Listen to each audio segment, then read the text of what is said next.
नमस्कार, आप देख रहे हैं नेक्स्ट 9 न्यूज और मैं हूं कपिल आपके साथ। फिलहाल हम बात कर रहे हैं यूपी के डिप्टी सीएम ब्रजेश पाठक की, जिन्होंने राहुल गांधी पर सीधा तंज कसा है और उन्होंने कहा है कि राहुल गांधी जो है वो यूपी की जनता के साथ साथ देश की जनता को ठगने का काम कर रहे हैं। भारत जोड़ो यात्रा जो इतने महीनों से चल रही है वो यूपी को छूते छूते जा रही है। अमेठी की जनता का भी नाम उन्होंने बखूबी लिया। उन्होंने कहा कि अगर भारत जोड़ो यात्रा को लेकर इतना ही राहुल गांधी संवेदनशील हैं तो उन्हें अमेठी की जनता से जाकर मिलना चाहिए था। यानी ये उनका सीधा सीधा इशारा था कि अमेठी में जो है वो ये यात्रा नहीं पहुंचेगी। ये यात्रा सिर्फ गाजियाबाद, बागपत, शामली होते हुए, कैराना होते हुए हरियाणा में प्रवेश कर जाएगी। इसके साथ साथ उन्होंने कहा कि जो कांग्रेस पार्टी है उसमें सिर्फ भाई और बहन ही बचे हैं। यानी कि उनका सीधा सीधा इशारा था राहुल और प्रियंका की तरफ। ये दोनों जो है वो भाई और बहन ही इस पार्टी में दिखाई देते हैं। अगर कांग्रेस की बात करी जाए तो उसके पास कोई और ऐसा नेता नहीं बचा है जिसको लेकर वो आगे बढ़ सके। सीधा सीधा परिवारवाद की तरफ उनका इशारा था। उन्होंने कहा कि ये जो दोनों भाई बहन है ये जो चांदी की चम्मच है वो मुंह में लेकर पैदा हुए हैं। इनको कुछ भी करने की जरूरत नहीं है, सब कुछ उन्हें जो है वो विरासत में ही मिला है। तो इससे पहले अगर बात करी जाए तो केशव प्रसाद मौर्य ने भी कुछ इसी तरह का बयान दिया था और अब यूपी के डिप्टी सीएम ब्रजेश पाठक ने भी इसी तरह का बयान दिया है। तो कहीं ना कहीं राहुल गांधी पर भाजपा जो है वो आक्रामक है। वहीं दूसरी तरफ अगर देखा जाए तो हमने आपको कई रिपोर्ट्स के जरिए ये भी बताने की कोशिश की थी कि जो श्री राम मंदिर है उसका जो ट्रस्ट है उसके तमाम महासचिव, कोषाध्यक्ष के साथ साथ पुजारी जो है वो राहुल गांधी के समर्थन में पत्र लिखते हुए नजर आ रहे थे। तो इसी को लेकर एक खास रिपोर्ट है। क्या कहा है ब्रजेश पाठक ने, पहले वो देखिए। इंडिया में जाकर के प्रदेश के लोगों को सच्चाई बताएं कि किस ढंग से राहुल गांधी की जो यात्रा उत्तर प्रदेश में आज प्रवेश की, उस पर सवाल पूछे जा रहे थे। राहुल गांधी की यात्रा उत्तर प्रदेश में मैं कह सकता हूं कि छूते छूते निकल रही है। उत्तर प्रदेश में आने की उन्होंने उत्तर प्रदेश की जनता से दुराव होने के कारण, क्योंकि उत्तर प्रदेश को छोड़ करके वो लोकसभा के आम चुनाव में केरल चले गए थे, तो उन्होंने उत्तर प्रदेश की जनता को इस बार भी निराश किया है।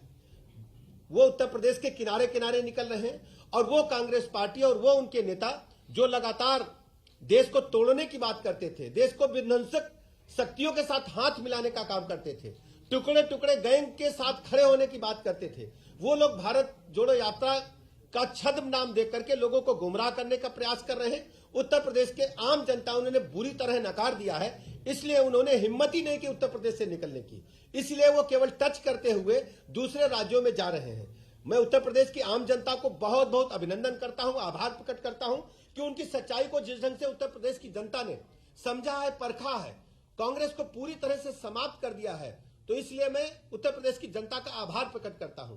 इतिहास कांग्रेस पार्टी का रहा है कि उन्होंने हमेशा भारत को खंडित करने वालों का साथ देने का काम किया है। आप सोचिए, जब जम्मू कश्मीर को विलय को लेकर के चर्चा चली थी, हमारे अग्रज सरदार वल्लभ भाई पटेल ने जो उस समय सोच दिखाई थी, छोटी छोटी रियासतों को शामिल करके भारत माता का एक विशाल स्वरूप, विराट स्वरूप दुनिया के सामने रखा था। पंडित श्यामा प्रसाद मुखर्जी जी ने जो तय किया था कि इस देश के अंदर दो विधान दो निशान नहीं चलेंगे, उस परिकल्पना को मजबूत करने का काम भारतीय जनता पार्टी ने आदरणीय प्रधानमंत्री नरेंद्र मोदी जी के नेतृत्व में और आदरणीय गृह मंत्री अमित शाह जी के नेतृत्व में पूरा किया है। और कांग्रेस पार्टी ने हमेशा अलगाववादी तत्वों के साथ खड़े होकर के काम किया है और भारत को विखंडनकारी शक्तियों को समर्थन देने का काम किया है। अभी जब आप देख रहे थे जेएनयू में जिस प्रकार की घटनाएं हुई, कांग्रेस पार्टी लगातार ऐसे तत्वों को समर्थन देती रही है और हमेशा इन लोगों ने लोकतंत्र को कमजोर किया है। जिस लोकतंत्र की बात करते हैं, कोई भूला नहीं है 26 जून 1975 को, जब इस देश के अंदर इमरजेंसी लागू की गई थी। वो काला दिन भारतीय इतिहास में दर्ज रहेगा। संविधान की धज्जियां उड़ाई गई थी, लोगों के नागरिक अधिकार समाप्त हो गए थे। आज वो लोग छद्म नाम लेकर के, आप लोग अच्छी तरह जानते हैं, गांधी मतलब था महात्मा गांधी, मतलब बापू, जिन्होंने दुनिया को मानवता का संदेश दिया, जिन्होंने अहिंसा का पाठ पूरी दुनिया को पढ़ाया, उनके छद्म नाम को लेकर के गुमराह करने का लगातार प्रयास करते हैं। मैं आप लोगों से लगातार इस सवाल को उठाता रहा हूं और आज स्पष्ट है कि उत्तर प्रदेश की आम जनता ने इन्हें बुरी तरह नकार दिया है। आप सब जानते हैं कि उत्तर प्रदेश राज्य में आने की उनकी हिम्मत नहीं पड़ी और इस यात्रा ने उत्तर प्रदेश में घुसते ही घुटने टेकने का काम किया। उत्तर प्रदेश राज्य की सीमा से निकल करके वो बाहर जा रहे हैं। केवल सांकेतिक यात्रा है ये। बाकी जगह यात्रा इन्होंने निकाली, केरल में गए, लेकिन उत्तर प्रदेश में केवल सांकेतिक यात्रा निकाल रहे हैं। इस यात्रा का कोई मतलब नहीं, कोई मकसद नहीं और कोई उद्देश्य नहीं है। आप जानते हैं कि जिस उत्तर प्रदेश राज्य को छोड़ करके गए थे, अमेठी के लोग आज भी दुखी हैं। वो जानते हैं कि अमेठी के लोगों ने कई बार इन्हें संसद भेजा। अगर अमेठी के लोग इनके नाम के आगे मोहर नहीं लगाते तो देश की बड़ी पंचायत संसद में पहुंच नहीं सकते थे। उनको ठुकरा करके गए हैं और लोकतंत्र में जिसने जनता को ठोकर मारी है, जनता उसे कभी माफ नहीं करेगी। यह हमारा इतिहास कहता है। आप जानते हैं कि भारत जोड़ो की बात करते हैं, अपने गठबंधन को, अपने सहयोगी दलों को भी इकट्ठा करने रखने का काम कांग्रेस पार्टी नहीं कर पाई। कांग्रेस पार्टी ने हमेशा देश की जनता का शोषण किया है और बढ़ाने के नाम पर सिर्फ परिवार को बढ़ाने का काम किया है। क्या दूसरा कोई नेता ने आज में फुटेज देख रहा था? भाई बहन दोनों हाथ उठाकर खड़े थे। देश की जनता, उत्तर प्रदेश की जनता अच्छी तरह जानती है क्या उत्तर प्रदेश में नेताओं की कमी है।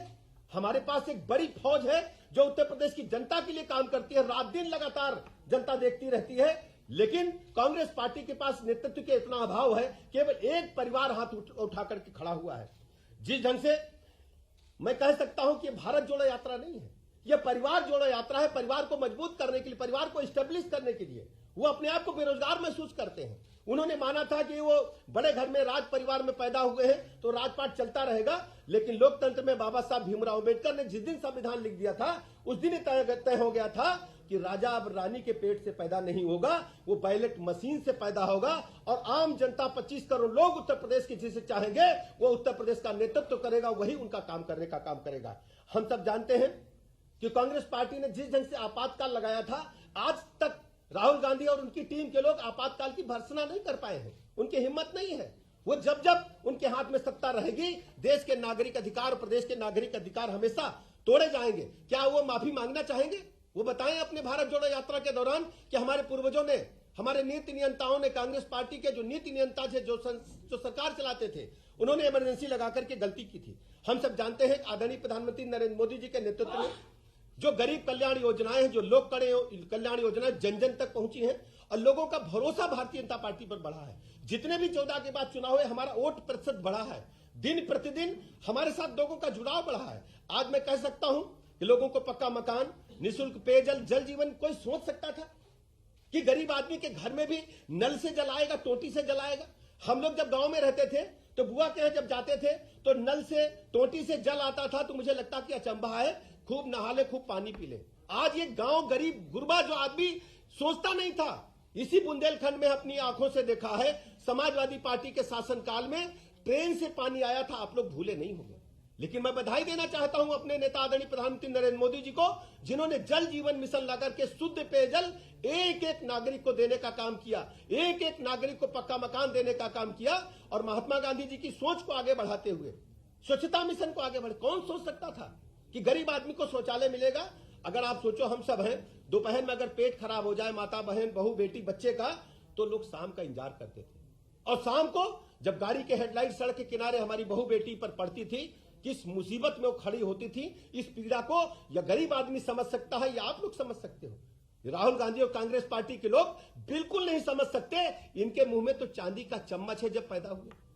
आप सब जानते हैं इनके जो पूर्वज हैं उनके बारे में कहा जाता है, लंदन पढ़ने गए थे तो उस विद्यालय के चारों गेट पर गाड़ी खड़ी रहती थी और कहा जाता था कि वो पैदा हुए तो मुंह में चांदी का चम्मच था। आप लोग जानते हो, या आप लोगों ने पढ़ा है स्कूल इंटर की किताबों में। अब आपको एक बार फिर से बता देते हैं कि ब्रजेश पाठक ने क्या कहा है। राहुल गांधी की यात्रा यूपी को छूते छूते निकल रही है, यहां भी जनता को ठगने का काम किया है। इस यात्रा ने उत्तर प्रदेश में घुसने के साथ ही अपने घुटने टेक दिए हैं। ये अपना गठबंधन जो है वो ना बचा पाए, यानी कि उनका सीधा इशारा था कि जो गठबंधन उनका चाहे वो मायावती के साथ हुआ हो, चाहे वो अखिलेश के साथ हुआ हो, वो बचाने में कामयाब नहीं हुए तो वो भारत को क्या जोड़ेंगे। इसके साथ साथ उन्होंने कहा कि उनके पास कोई बड़ा नेता तो है नहीं। तो इस तरह की बातें जो है वो ब्रजेश पाठक करते हुए नजर आए हैं। अब बड़ा सवाल ये उठता है कि जो ब्रजेश पाठक ने जिस तरह का बयान दिया है, क्या जनता जो है वो उससे सहमत नजर आ रही है, या फिर जो राम मंदिर के तमाम तरह के लोग हैं, चाहे वो महासचिव हो, चाहे वो कोषाध्यक्ष हो, वो राहुल गांधी की तारीफ करते हुए नजर आ रहे हैं। तो इस पर आपका क्या कहना है, कमेंट करके जरूर बताइएगा। फिलहाल देखते रहिए नेक्स्ट 9 न्यूज। नमस्कार।